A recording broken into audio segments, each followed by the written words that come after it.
उन्होंने पता है कि भाईया सप किवें मारदा। सप मारना सवाब है कि गनाह है बेलियो?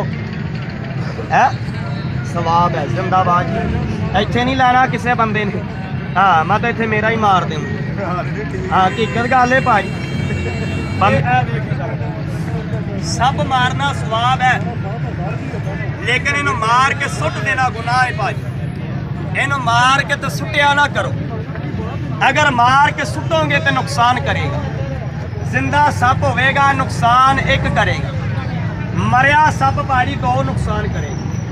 ये जिंदा होगा बंदे नू चक मारेगा, बंदे नू फर कर देगा। अगर ये सप मरिया होवे दो नुकसान किहड़े करदा जरा गौर करो। ते सप वे पहले नंबर ते अल्लाह लियो ये सप तुहानू लभ जावे तुसी मार देंदे हो ते मार के नू रूड़ी उत्ते सुट देंदे।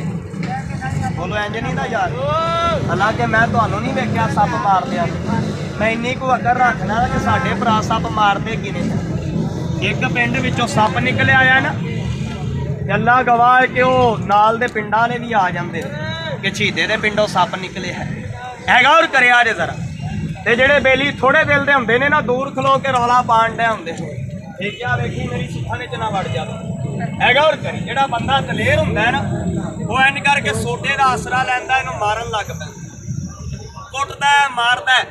ते पिंडां थावां दे विच साडियां बीबियां भैणां ये माशाअल्लाह छत्तां उत्ते चढ़ जांदियां ने कि फीकिया सवार के कोटे दी पूछल हिलदी पई है गौर करी। ते जदों बेली मार देंदा कुट देंदा वो तू सप मार रहा शेर मार रहा एक बंदा कुट्टण वाला 1000 बंदे वेखण वाले ने। है गौर करी जरा। ते जदों बेली मार देंदा है ना ते फिर इहनूं भाजी टंबे उत्ते पा लैंदा।